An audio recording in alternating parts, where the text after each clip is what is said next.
بسم الله الرحمن الرحيم. المحاضرة هذه تكملة للدرس السابق.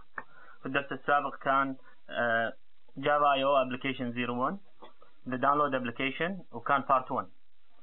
وبالمحاضرة السابقة كنت سويت كلاس واحد ومهمته الرئيسية انها تقوم بتقطيع ملف. تعطيه ملف ايا كان يتعامل معك باينري، ايا كان الملف راح يقدر يقطع لك قطع على حسب شيء سميناه تشانك. وبعدين سوينا فايل ميرجر انه ياخذهم ويدمجهم ويرجع لك الملف السابق. كاستخدام حق البرنامج السابق تقدر تستفيد منه ان تقطع اي ملف وتاخذ القطع هذه، احتمال تبي تسوي فيها شيء، تشفرها، تعمل فيها اللي تبيه، تضغطها، ترسل جزء منها على راحتك. وبعدين في الجهة الاخرى او بالمقابل تقدر بعدين بسيناريوهات اخرى انك تدمجهم وتركبهم على بعض بالطريقة اللي انت تبيها. على العموم الخطوة هذه راح تاخذنا الى طلب اخوي عبد الرؤوف من الجزائر ان احنا نكمل. الطلب كان عبارة عن اني اقوم بعملية داونلود من الانترنت او النتورك، فهذا بارت 2 ان شاء الله. تمام، فنشوف مع بعض شلون راح اتعامل مع الكلاس هذا. فمثل ما نقول الفيديو السابق لازم تكون شايفه، وهذا تلخيص للفيديو السابق اللي هو اليو ام ال دياجرام او كومبارتمنت حق الكلاس هذا. العملية اللي كانت تتقطع كان اسمها one chunk، وعمليتين كانوا مفيدين جدا في اسم الشانك. هذه القطعة هو اسم الدايركتوري اللي راح نحط فيه الشانك. وكان عندنا عملية فايل تشانكر، هذه العملية كانت تنادي هذه العملية بلوب، وهذه تقوم بالتقطيع. وكنا كل قطعة ناخذها نشوف هل حجمها صفر ولا لا، إذا صفر نمسحها فيما بعد أو يعني نتخلص منها. وكذلك كانت عندنا عملية لو احنا خلصنا تشانكينج تقطيع نقوم عملية الدمج إن شاء الله. هذا تقريبا باختصار. طبعا بعد ما ندمج المفروض نمسح أو ننظف منطقة التقطيع هذه بالكامل. فاللي يحب يشوف هذا الفايل تشانكر أو المقطع هذا فهو موجود طبعا بالفيديو السابق. طريقة التطوير الحين شو راح تختلف معانا، راح تختلف. شلون؟ راح نشوف الطلبات. نبي نطلع انترنت، نبي نطلع على النتورك وناخذ كونكشن ونسحب انبوت ستريم من النتورك. الشغله اللي بقولها اللي بيشوف الشغله هذه فانا كنت سويت لها بالفيديوهات السابقه في الاي او. تنزيل كان جريده الوطن، فارجو ان ما تشيكون دائما على موقع جريده الوطن، اخذوا اي جريده ثانيه او اي جهه اخرى. انا لا اقصد طبعا جريده بعينها او اي موقع بعينه. نروح على طول الحين. احنا راح ناخذ هذا الحين ونعدل عليه معي. نبي ناخذ هذا ونعدل عليه عشان يقوم بالهدف المطلوب. على العموم حبيت اكتب لكم بس delete chunk directory، ما كنا كاتبينها المحاضرة اللي طافت، فهذه تعطيها اسم الداونلود دايركتوري الرئيسي واسم الملف مالك. فهو يقوم ياخذ الداونلود الرئيسي، الملف الدايركتوري عفوا، وداخله طبعا راح يقلب اسم الملف اللي اعطيته الى اسم دايركتوري، فيحصل على الchunk دايركتوري string. شوف اذا هذا الدايركتوري موجود اللي هو chunk دايركتوري، اذا موجود بيقوم وبيسحب من الدايركتوري واللي هو على شكل فايل اوبجكت قائمة الملفات الموجودة فيه واللي هي الشانكس، ويرجعها طبعا لنا على شكل فايل اري، فايل اري اسمه شانكس. فكل واحدة فيهم بيسوي لوب ويسوي لها ديليت. فبنهاية اللوب هذا اكون مسحت جميع القطع اللي كانت موجودة بالفولدر. الشانكس هذه اقول عنها القطع الصغيرة اللي موجودة بالفولدر، اكون سويت لها ديليت واحدة واحدة. ولما ينتهي طبعا اسوي ديليت حق الدايركتوري نفسه الرئيسي، اسوي له ديليت. كذي اكون سويت عمليه ديليت شانك دايركتوري. فهذه اضافه للسابق. طبعا المين مالتك بتصير انه مثل المين السابقه اللي تكلمت عنها الفيديو اللي طاف، ولكن فيها زياده انه بعد الميرجنج، بعد ما تسوي عمليه ميرج بالبارامترز المطلوبه بتقوم تسوي عمليه ديليت، فيدمجهم لك ويطلع لك الملف ويسوي ديليت ان شاء الله. فهذا شيء. عندي ملاحظة بسيطة بس بقولها قبل لا نمشي. كان عندي مسميات خاطئة في الملف السابق وهو شغال 100% اللي هو ذا فايل تشانكر، بس ساعات شوفني كتبت لك تشانك كذي بدون سي، وساعات انسى من سرعة الطباعة اكتب تشانك بدون ان، فانا عدلتهم. فبالجديد ان شاء الله راح تشوف التعديل ان شاء الله. على العموم هذا كل شيء يكون شيء سكرنا الكليب السابق واللي يسوي كليننج او تنظيف منطقة الشانكس هذه.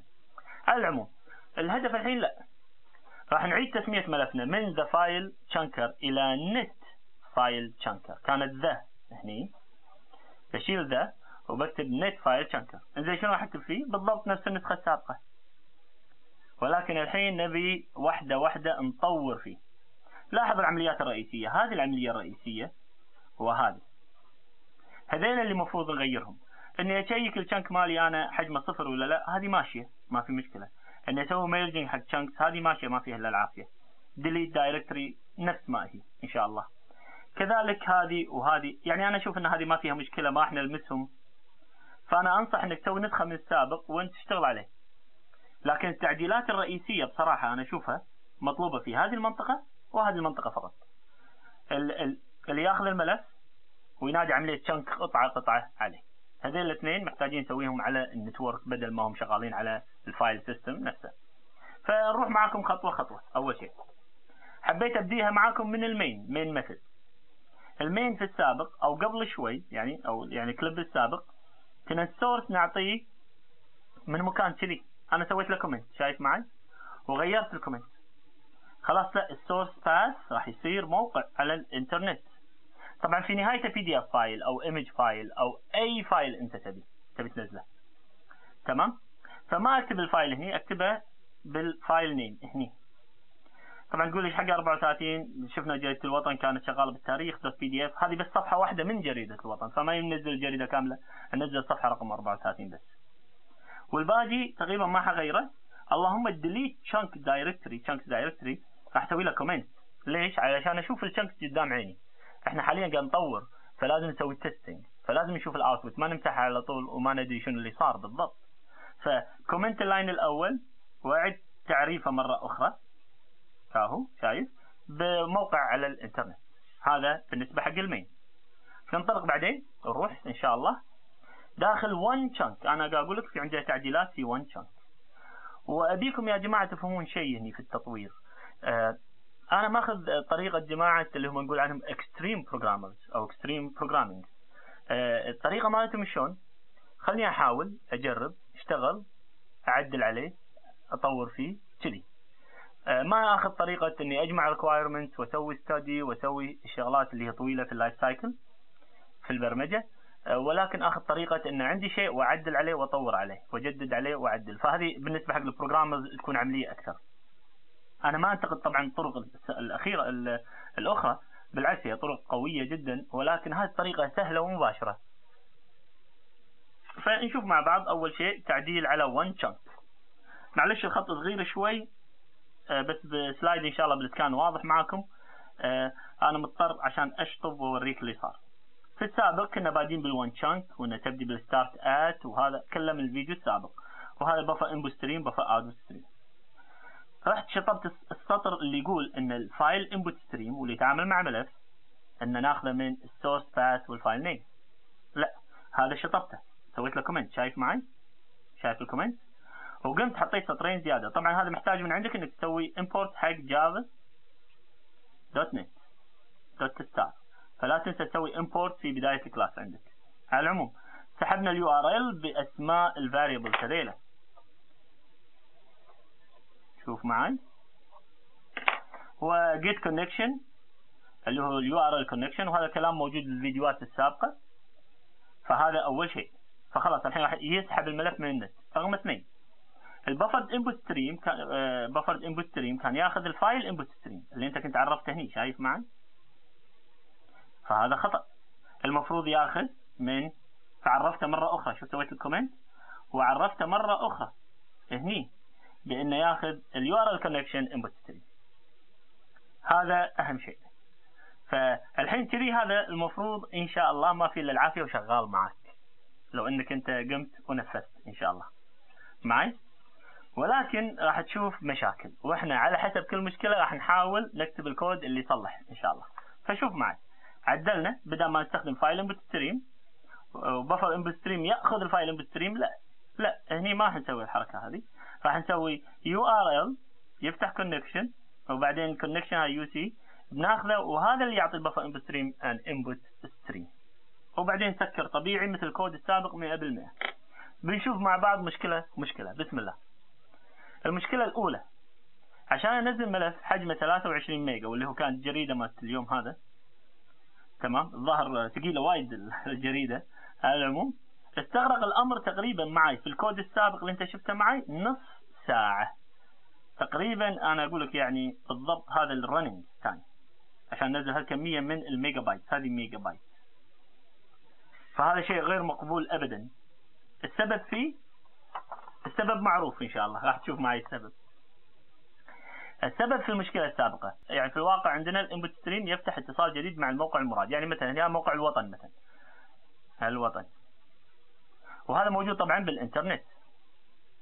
اللي صاير معي اني انا هني بالكمبيوتر مالي بالبي سي، الكود مالي هني الجافا يسوي الحركه هذه، يفتح انبوت ستريم وياخذ 1 chunk، يجيب الشنك هذا واحد ويخزنه في ملف في الدايركتوري المطلوب، حلو، ويحطه هني، يسكر طبعا بعد ما يخلص هذه الشغله. بعدين يفتح مره ثانيه ويجيب الثاني ويسكر ويحطه هني. وهذا اللي قاعد يصير. كل طلب يطلب فيه فتح كونكشن جديد على موقع، وينزل قطعه صغيره جدا من حجم الملف اللي هو 100 كيلو بايت ويسكر الكونكشن. هذا اللي قاعد يصير بالضبط. تمام. في كل مره يتم طلب العمليه 1 chunk اللي انا شرحتها قبل شوي بالتعديل البسيط. شايفه معي انت هني ان شاء الله فعدلناها. شايف معي حطيناها بفر انبوت ستريم ياخذ من اليو ار ال كونكشن. في كل مره تفتح كونكشن بتنزل chunk واحد، بتسكر، بترد تفتح مره ثانيه كونكشن عشان تنزل الشنك الثاني. طيب انت عندك هذا تقسيم، يعني تقسيم 100، عندك 230 كونكشن تبي تفتحهم تقريبا. هذا يكلف. تمام. هذا ما يعرف بتكلفه الاتصال، الكونكشن اوفر هيد نقول عنه. وقد حدثت في طلب الملف السابق بما يزيد عن 200 مره، مما له الاثر في ارهاق الموقع المستقبل، هذا هو الوطن مثلا، للطلب وتقديم طلبات تنزيل منفرده لكل قطعه على حده. افتح كونكشن، عطني قطعه واحده، شكرا ما ابي الباقي، سكر، احفظها، افتح كونكشن. هذا يكلف وايد وايد وايد. لاحظ نص ساعه تقريبا معي. طيب الحل راح نشوف مع بعض ان شاء الله. وبصراحه وانا احل الحل هذا لقيت حل مشكله ثانيه بعدين. الحل ان الميثود هذه 1 chunk شايفها معي ما تفتح الانبوت ستريم وتألفه معاي في المنطقه اللي انت شفتها معي. شايف هني في انبوت ستريم وهني اوتبوت ستريم، تفتح انبوت ستريم وتسكرهم اثنينهم هني. شايف معي؟ لا ما في داعي. مهمتها 1 chunk انها تقرا من انبوت ستريم، فانا بعطيها انبوت ستريم مره واحده، فراح تعرف اوتبوت ستريم فقط. انا بعطيها الانبوت ستريم عمليه 1 chunk، ما راح تاخذ الباث واسم الملف، انا بعطيها انبوت ستريم جاهز، هي تسحب منه بس. حلو. طيب انت خذيته. لاحظ ان لما انا اعطيك انبوت ستريم، انت ما في داعي تسوي عمليه سكيبنج. شايف عمليه سكيب تكلمنا عنها المحاضره السابقه؟ لا ما في داعي، انا اسوي لك سكيبنج واعطيك اياه جاهز، اقرا chunk واحد وخلاص. يعني ما في سكيبنج، نو سكيبنج. تمام. على العموم فانت بديت هني بفر اوتبوت ستريم. لاحظ شغلك على الاوتبوت ستريم، الملف الشنك اللي تبي تحفظه، فاعطيك بفر انبوت ستريم واعطيك chunk نيم بس. فمثل ما تقول هو خط ماشي، وهذه العمليه بتقرا من عنده فقط chunk واحد، واذا انا اديتها مره ثانيه بتقرا الشنك الثاني، لكن ما تفتحه، هو مفتوح جاهز. طيب منو بيفتحه؟ طبعا اللي ينادي الميثود هذه. حلو. والحين احنا بدينا نقرا. انا لقيت مشكله. الميثود هذه الحين اذا كانت تسوي سكيبنج فمشكله، لان الكونكشن، لاحظ معي انت بس طالع الكونكشن اول او الانبوت ستريم، شايفه معي؟ هو هني. العمليه هذه في السابق كانت بالشكل هذا. لاحظ معي القراءه، ان نقرا وبعدين نقول نهايه الستريم، او ان الكاونتر وصل حجم الشنك. حلو. هني المشكله شنو؟ بسيطه جدا. انت قاعد تسكر وتسوي سكيبنج. لاحظ كل مره تكتب شنك نبدا من الصفر ونسوي سكيب بالضبط ونكتب. لكن ركز معي بشيء واحد بس. تدري لما هذا يصير حجمه حجم الشنك سايز اللي هو الريدر، كاونتر ريدر شنك سايز، هل تمت عمليه قراءه حق بايت واحد؟ نعم تمت. في 1 بايت تمت قراءته. هذه المشكله. انزين انت هني قاعد تكتب البايت، لا خلاص انت وقفت اللوب وطلعت، بس انت بالضبط حسبت وكتبت 100 في 1024، لان كل مره تسوي سكيبنج بالضبط الحجم هذا، او مالتيبل اوف ات، او نقول يعني تكرار من عنده مضروبه. فما في مشكله بالاي اللي قراتها زياده بايت واحد، المشكله تطيح هني طبعا. اذا انا خليتك نفس الطريقه هذه، فانت لما توقف اللوب لو كان بالشكل السابق راح تكون قريت بايت زياده وضاع علينا البايت هذا ولم يكتب. اما في الحاله هذه اللي بالتعديل البسيط هذا اوف باي 1 بايت، فانا اشيك اول شيء الكاونتر هل هو اقل من السايز. اذا هو اقل من السايز نعم اقوم بالقراءه واكتب، والا اسوي بريك. وهذه البريك تسوي بريك حق الوايل لوب اذا كان نهايه الريدنج. ولكن لاحظ انا ما راح اقرا، لن اقرا قبل ما اشوف ان صحيح الكاونتر اللي قاعد اعد فيه البايت حجم الشانك صحيح اقل من شانك سايز. اذا هو نفسه او اكبر منه ما راح اقرا بايت زياده، فما حخرب على الانبوت ستريم اقرا منه بايت بالغلط ولا اكتبه معي ان شاء الله. فلازم تفصل الطريقه هذه شايفين الطريقه كومبريس الاثنين كونديشنز في مكان واحد، مع كونديشن واحد اول شيء حق اللوب وبعدين الريدنج.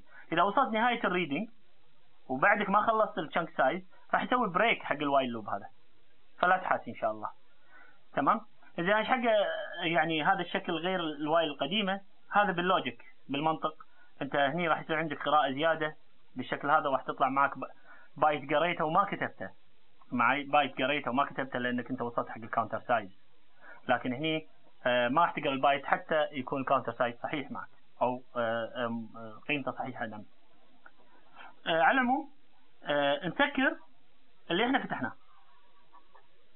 زين، وهذه العمليه تم داخل الكمبيوتر، داخل كمبيوترك الشخصي، بان تفتح اوتو ستريم عشان تكتب ملف وتسكر اوتو ستريم عشان تسكر ملف.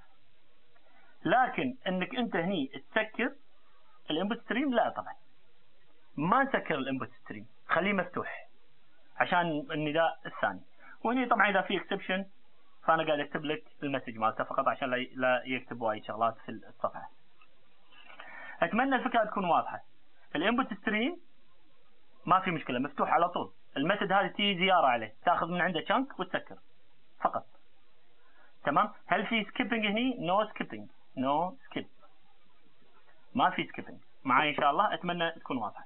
طيب الحين اذا نفذنا هذه المفروض نروح نصمم ايضا ونعدل في العمليه اللي هي فايل تشانكر فايل تشانكر، لان هذه الحين خلص الوان تشانك ما تبي هذا بالكامل، لازم نلغيه، تاخذ فقط اسم التشانك فايل. فهذه المفروض تطرش حق هذا حق المسج هذه، لان هذه تستخدم هذه وتحطها في لوب وتحطها في لوب. فهذه هني المفروض بعد ما عدلناها نعدل الفايل تشانكر. لكن قبل لا نكمل في مشكله عندنا، المشكله الثانيه. تمام. انا ليش احط المشاكل؟ عشان تكون واضحه شوي، بس عشان تبين في تصميم الميثود اللي هي فايل تشانكر اللي تنادي عمليه وان تشانك. طيب لتنزيل ملف حجمه 1 ميجا تقريبا، 1 ميجا بس، والتوقف في منتصف عمليه التنزيل ثم الاستكمال لاحقا نحصل على النتائج التاليه. شوف معي، انا حبيت اجيب لك الدي اي ار واوريك الاوتبوت. تشوف ان في ملف وقفت انت بالغلط، سويت له ستوب، وحجمه ما هو بحجم تشانك طبيعي من التشانكس هذه. بعدين تنفذ يقوم ويكتب. لاحظ في كميه من التشانكس اللي هي عباره عن حجم تشانك طبيعي ناقص الحجم هذا معي اللي هو 73.728 رقم، ويقدر تقريبا 26 معي ان شاء الله. 26 شنو؟ كيلو بايت. هذا رقم ضاع عليك، ضاع 100% اذا انت قاعد تستخدم الفايل تشانكر القديم، واللي هو يفرض دائما يعد عدد الشانكس الموجوده بالهارد ديسك. مثلا عندك 1 2 3 4 5 6 7 يضربهم بالشانك سايز ويكمل من بعده، يسوي سكيبنج حق الكميه هذه، وهذا خطا. يعني اللي صار عندك ان عندك شانك كذي وكلهم نفس الاحجام 6، وجيت على السابع لا والله حجمها ضعيف مثل هذه، لكن الفايل تشانكر ميثود كانت تعدهم على انهم تشانك صحيحه وتقول لك chunk size وتضربها لك في 7 وهذا خطأ. إذا شنو الحل؟ الحل انك تقول لي بالضبط كم بايت كل واحدة فيهم، تجمع البايت، انك تجمع جمع كمية البايت بالضبط، كم بايت كلهم بالضبط، وبعدين تعاود الشغل كتشانك طبيعية. بتقول لي بس هذه الشانك راح يصير يعني نمسحها. لا، ليش تمسحها؟ هذه الداتا فيها صحيحة معي ان شاء الله، الداتا اللي فيها صحيحة ما فيها الا العافية، فكمل عليها معي. فهذا اللي راح تشوفه التعديل في الفايل شانكر مثل. فشوف معي هنا الفايل شانكر كبيرة صراحة، فسويتها على صفحتين، فخليك معي. اول شيء طبعا هذا من اللي قبل كنا نسويه، انه عشان نحصل على chunk directory string نسويه على شكل فايل اوبجكت، وهذا من الكورس من المحاضرة اللي قبلها. ولكن long variable اسمه so far downloaded bytes، حتى الآن تمت تنزيلهم هذه البايتات اللي بالفعل عندي اياهم بالهارد ديسك، واللي لو اني بقول فهم مجموع هذيلا كلهم بالضبط لهني مع مجموع هذا، وليس عدد الشانكس ولكن عدد البايتس بالضبط. إذا شو بحسبها هذا؟ بنشوف مع بعض. بنجهز الشانك كاونتر عشان نكمل. إذا الشانك دايركتوري not exist مو موجود، يعني أول مرة نسوي داونلود، سوي لي الشانك دايركتوري وحط الكاونتر بالصفر مال الشانك، وهذا كنا مسوينه المحاضرة اللي قبلها. حلو، نكمل. الحين إذا لا والله هو موجود، فكم شانك عندي كنت أسويها بالطريقة هذه. كم ملف موجود داخل الفولدر، مثلا في 7، فيقول لي هني 7، فيصير 7 chunks. حلو، انزين ايش بيفيدنا الفاريبل اللي فوق؟ بنقول له طلع لي من الشانكس دايركتوري لستة ملفات فايل، وسوي لوب عليهم، لوب واللي هم بالضبط الشانكس اللي موجودين هني 1 2 3 4 5 6 7. كل واحدة فيهم قول لي بالضبط كم حجمها. هذه بلس ايكوال معناها ايكوال القيمة هذه بلس القيمة هذه، بلس ايكوال معروفة ان شاء الله. وهذه lowest precedence حق البعض اللي يبرمجون يلاحظون ان هذه خطرة شوي استخدامها، ولكن هي عبارة عن so far byte download byte equal so far downloaded byte plus chunk size. فيسأل اول chunk كم حجم تجيبه، مثلا 100 كيلو بايت يحفظها. الثاني واحدة 100 كيلو بايت يجمعها على القديمة. ثالث واحدة 100 كيلو بايت يجمعها، لين يوصل حق الأخيرة مثلا تقول له 73,000 وما أعرف إيش، يجمعها فيطلع معك بالضبط كم بايت مشيت بالستريم أنت، إيش كثر مشيت بالستريم اللي كنت تقرأ فيه. تمام؟ فنكمل مع بعض المثل هذه السو فار بايت، هذا يحمل بالضبط كم بايت حفظ بالهارد ديسك عندك بالضبط، فما يضيع منك بايت إن شاء الله. بعدين نكمل المثل. طبعا تكملة المثل كنا كاتبين بوليان جو اون وchunk file size، كان مكتوب بالميثود السابقة اللي هو فايل شانكر. البفرد input stream نعرفه هني ونقول انه نل. طيب حلو، في نهاية الميثود نسكره. متى نسكره؟ في نهاية الميثود.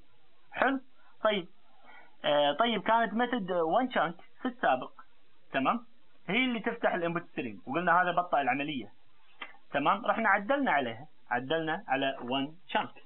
لما عدلنا عليها شلنا من عندها انها تفتح الانبوت ستريم. لاحظ معي تعديلنا ما في اي شيء عن الانبوت ستريم، تاخذه كباسنج بارامتر تستعمله في القراءة فقط. شوف هني يستخدم، شوف نستخدم اللون الاحمر ونقول كاهو، هني يستخدم فقط للقراءة ولا يلمس، غير كذي لا يلمس، لا في سكيبنج ولا شيء في الميثود هذه وان شانك. حلو، زين هني احنا نفتح لك الكونكشن مال البفر مال اليو ار ال، احنا نفتح الكونكشن، احنا نطلع اليو ار ال كونكشن اوبجكت، واحنا ايضا نسوي البفر انبوت ستريم. لاحظ بالبفر انبوت ستريم تقدر تقول له كم حجم البفر، هذا افضل يسرع العمليه، خلي جافا فيرتشوال ماشين تكون سريعه. يحجز بفر مره واحده، ما كل شوي يعدل وينسخ اري ويرده، يبطئ عمليه الشانكينج او عمليه القراءه. فسرع العمليه الله يرضى عليك باضافه البفر سايز. بفر سايز هذه العمليه على فكره البفر سايز موجوده، يعني هذا الكونستراكتور مال البفر انبوت ستريم، يعني في كونستراكتور بدون كذي على طول، وفي كونستراكتور معاه، فاخذها معاه ان شاء الله. حلو، لو انت كنت قارئ من قبل وحاط ملفات، فالسو فار هذا you need to skip it من البفر انبوت ستريم بس. فانت راح تقرا بالضبط ان شاء الله، يعني بالضبط راح زي تقول لي هذا شنك بس حجمه مو طبيعي، مو حجم الشنكس هذه، مو مشكله. ايوه انت المهم هذيلا 7، انت الحين ابدا اقرا من هني، اعتمد هذيلا وكمل. الشنكس اللي راح تجي راح يكون سايز مالها مضبوط ان شاء الله. هذا اول شيء. فالحين مشينا المسافه هذه، هذا الانبوت ستريم مالنا، تمام؟ الانبوت ستريم شنك الاول الثاني الثالث الرابع الخامس لهني، هذا صغير خلاص وقفت هني. خلاص هذا نقول عنه so far downloaded bytes. حلو، سويت له سكيبنج، الحين تبدا القراءه من هني الجديده ان شاء الله. اذا من اي شنك عندنا 7، فابدا من 8 معي. على العموم هذه القراءه ممكن يكون نل بالغلط، يحدث له كونكشن تايم اوت ولا شغله فيوقف الشغل افضل وايل لوب، فهذه انا ضايفه هني. شنك فايل نيم هذا احنا عارفينه من قبل. الون شنك الحين تاخذ رفيجنا اللي عرفناه قبل شوي اللي هو البفر انبوت ستريم، ونعطيه شنك فايل نيم، وان شاء الله ما في الا العافيه. فهذا راح يقوم بالعمليه لك. وراح تلاحظ ان الايرور اللي كان معانا قبل شوي هني، ولما دمجنا ملفات اعطانا ايرور كبير انتهى وراح. فراح تشوف ان الاوتبوت لا ان شاء الله. يعني انا هني حاولت اوقفه هني وقفته، وبعدين قلت له كمل فاعطاني له هني، وبعدين دمجهم والملف اشتغل معي ما في الا العافيه. فلا تحاتي حتى لو الشنك حجمه صغير، نعتبره شنك حتى لو حجمه مو طبيعي، لان البرنامج وقف ساد لي مره واحده، واحنا مفكرين ان البرنامج هذا نوقفه في اي وقت ونكمل بعدين. فهذا الحل ان شاء الله. نكمل مع بعض شوي. المشكله الثالثه وبسيطه وسريعه ان شاء الله. في بعض الاحيان يكون الاتصال رديء سيء، مما يستدعي جافا الى قذف كائن برمجي معترض اسمه exception، ويكون عددنا exception time out ولا connection time out. فهذا مزعج جدا. طيب من اللي يفتح الكونكشن؟ طبعا احنا نقول exception it throws an exception. اللي يحذف الاكسبشن عاده ويحذف في منطقه الفايل شنكر، ويحذف من مشكله تحدث بالانبوت ستريم، واللي هو جاي طبعا من اليو ار ال كونكشن. هذه المشكله. فانت هني المفروض اذا صدت هذا راح نسوي معه حركه ما هي طيبه ولكنها زينه، تمام؟ يعني ما نخربكم بالبرمجه، ولكن التعديل راح يتم عندنا ان شاء الله ان احنا راح نكون نصيد الكائن البرمجي اللي هو المعترض هذا، ونعاود نداء عمليه فايل شنكر. وبالفعل هي فايل شنكر اللي تقوم بانتاج طبعا نقول عنه البفر انبوت ستريم. ففي نهايتها انا كنت كتبتها لك قبل شوي بالكامل ان شاء الله. في نهايتها السطر الاخير فيها، السطر الاخير فقط، واللي هو كان كذي، شوفه معي، اللي هو كان فقط نطبع ستاك تريس، كان كاتش تراي كاتش نهايه الفايل شنكر مسج. لا، اطبع لي المسج كسطر واحد ونادي لي الفايل شنكر مره ثانيه. الرد نادي نفسك، نوع من الريكيرجن، تمام؟ نادي نفسك، تمام؟ بنفس البارامترز اللي كانوا جايين عندك اصلا في السابق. لاحظ فايل شنكر كعمليه كاهي اصلا جاي لها سورس باث والداونلود والفايل نيم. حلو، نادي نفسك بنفس القيم، هذه موجوده القيم. فبكذي تكون اذا علق عشان تايم اوت راح يرد مره ثانيه، يحاول يفتح كونكشن جديد واللي هو دور الفايل شنكر مثل، تفتح كونكشن جديد وتبدا تعد الشانكس وتشوف ايش كثر بايت نزلت وتكمل. فلا تحاتي منها ان شاء الله شغاله معك. حلو.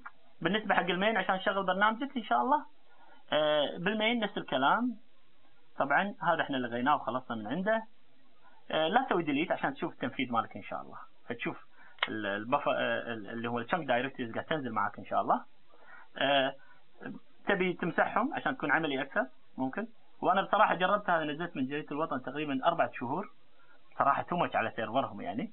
فما انصحكم على جريده الوطن يا جماعه، لا تستخدموا اللي ورا هذا، يعني خلكم خفيفين ان شاء الله واستخدموا مواقع اخرى. تمام، مو ملزوم تنزل بي دي اف فايل، نزل اي فايل ايا كان اونلاين ان شاء الله. هذه شغله. تمام، فجربته والله الجرايد كلها شغاله وكل شيء تمام. فالتعديلات بس نراجعها مره ثانيه. ده اللي هو وان شانك عدلنا عليه، والفايل شنكر. انا راح اضغط البرنامج بالكامل واحطه لك عشان تقدر تنزله مع البي دي اف هذا من موقعي انا في الوصله. تمام. هذا ان شاء الله يكون جواب حق الاخ عبد الرؤوف على طلبه الاولي. الفيديو اللي بعده ان شاء الله واقول لنا بارت 3 انه راح اسوي تكست فايل احط فيه قائمه المواقع اللي انا بيها والملفات، واخلي الفايل شنكر يقوم هو من نفسه وينزل لي مجموعه ضخمه من الملفات ويجمعها لي. تمام. في المستقبل ان شاء الله راح تشوفون استخداماته اكثر معي ان شاء الله، شلون كتطبيق يساعدنا ان شاء الله في السحب.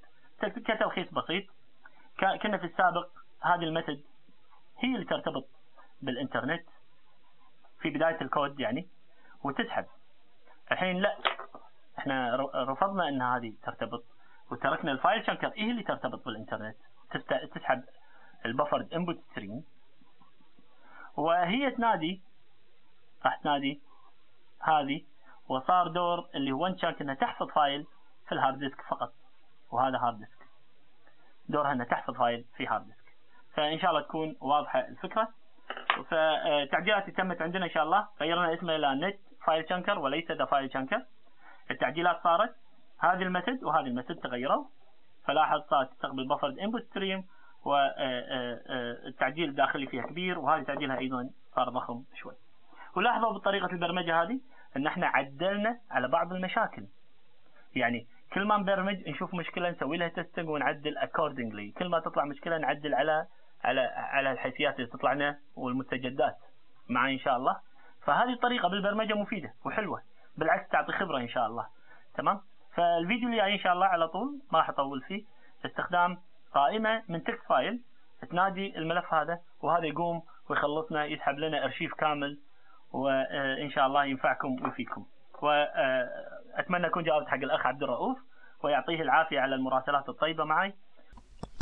نشوف مع بعض هني تطبيق للكود اللي تكلمنا عنه. الملف اسمه نت فايل شنكر، وان شاء الله الجافا فايل راح يكون مع البي دي اف فايل بالموقع ان شاء الله عندي اذا سويت داونلود من ضغطك على البي دي اف. كتعديلات انا عدلت الاسماء، فتلاحظ دائما سي وان موجودين في كلمه شانك، مو مثل اللي قبله كان فيه اخطاء، ولكن اللي قبله شغال 100%. تمام. تلاحظون معي هنا ان التعديلات تمت فقط في 1 chunk وفايل شنكر فقط، فافتح لك 1 chunk تشوفه معي ان شاء الله.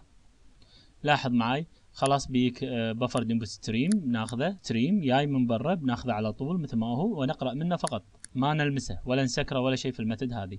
فنسوي البفر اوت ستريم، والهدف من عنده انشاء ملف، وان نحفظ الملف في اسم الشانك نيم، والطريقه مالت الوايل لوب اللي عدلتها لكم بحيث ان احنا نشيك اول شيء ان احنا السايز عندنا زاد عن حجم الشانك سايز، بعدين قراءة البفر انبوت ستريم وكتابته. اذا وصلنا نهاية الستريم راح نسوي بريك، ومثل ما تكلمنا عن الباقي نسكر البفر اوتبوت ستريم. هذا شيء. الشيء الثاني الفايل شنكر ميثود شوي طويلة وتنقسم الى 3 اقسام تقريبا، فتشوفون معي تشوفون معي عشان نفحص الملف بعدين ان في ملفات ولا ما في داخله. فاذا هو مو موجود معناه ما في ملفات، نسوي الدايركتوري ونحط الكاونتر حق الشانكس 0. وطبعا هذا سو فار داونلود بايتس، هذا اللي ما تم انزاله فعلا. فاذا في البدايه راح يكون 0 اذا انت كنت منفذ العمليه هذه، والا راح يتغير بالإلس طبعا، وياخذ بالضبط احجام الشانك فايلز الموجودين كلهم في الدايركتوري. الجزء الثاني ان نفتح بفر انبوت ستريم على النتورك كونكشن، ونكون جاهزين على حسب chunk size عشان يكون الاري ماله ثابت بالحجم وسرعه عاليه في الجافا فيرتشوال ماشين. ونسوي سكيب لكميه البايتس اللي عندنا، فاذا ما عندنا شيء راح نسوي سكيب 0، واذا عندنا راح نسوي سكيب بالضبط المطلوب. وتبدا القراءه chunk باي chunk. طبعا ما في داعي نسوي اي نوع من السكيبنج بعد، لان قاعد نقرا واللي نقراه اوتوماتيكلي قاعد نطوفه بالبفرد انبوت ستريم، فما في داعي حق سكيبنج اني مور. فنشوف الشانك سايز اذا هو 0 نمسحه، معناه انه وصلنا النهايه، ونزيد الشانك كاونتر ونمشي تي. القسم الاخير طبعا اذا الميثود صار لها كاتشنج في حق اكسبشن معين، فنطبع لك مسج ونعاود نداء الفايل شانك الميثود هذه مره ثانيه. على العموم هذه كل التعديلات. وطبعا الديليت شانكس كاهي مكتوبه هني اللي تكلمنا عنها بالمحاضره. في النهايه عندنا الببليك ستاتيك فويد مين، chunk size احطه اول شيء، وبعدين انادي احط الاسم طبعا واليو ار ال، رجاء تغيير اليو ار ال هذا الى يو ار ال ثاني، وبعدين تعطونا اسم الملف اللي في اليو ار ال في نهايه اليو ار ال يكون موجود عاده. سواء PDF سواء image سواء whatever you want. تبدأ تقطيع هذا الملف وبعدين merging. أنا ما سويت delete. أنتوا تقدرون طبعا إن تسوون uncomment من هني وتقدرون تسوون delete automatically حق الchunks، ولكن أنا بيك تشوفها معي. فمع التنفيذ هذا، فهذا الداونلود تست دايركتوري على السي. أنا كنت قاعد أشتغل وهني عندي الدايركتوري مثل ما أنتم شايفين. أنا تعمدت إن تكون عندي ملفات أحجامها ما هي 100 كيلو بايت مثل اللي تشوفونها قدامكم الحين. وأنا كنت أوقف البرنامج كل شوي علشان يعطيني باكجز، وهذه باكج طبعا حجمها صفر. نعم. أنا كنت أوقف الشانكس في أوقات مختلفة عشان أحصل أحجام أقل من الشانك الطبيعي، وسويت لك سورتنج هني مثل ما أنت شايف، فتشوف إن نعم مو كلهم 100 كيلو بايت معي إن شاء الله. ف 269 باكج.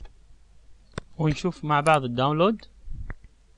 طبعا نقول شيء واحد، ان الملفات اللي عندي حاليا واصلة الى الرقم في النهاية واصلة الى الرقم 269، والداونلود ماشي معانا ان شاء الله.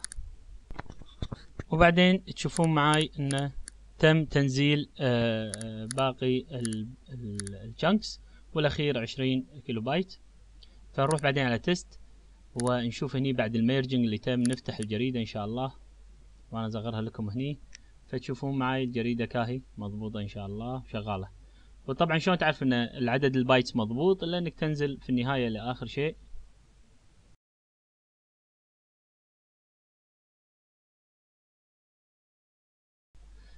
شوف ما في ايرورز، فكل شيء مضبوط ان شاء الله.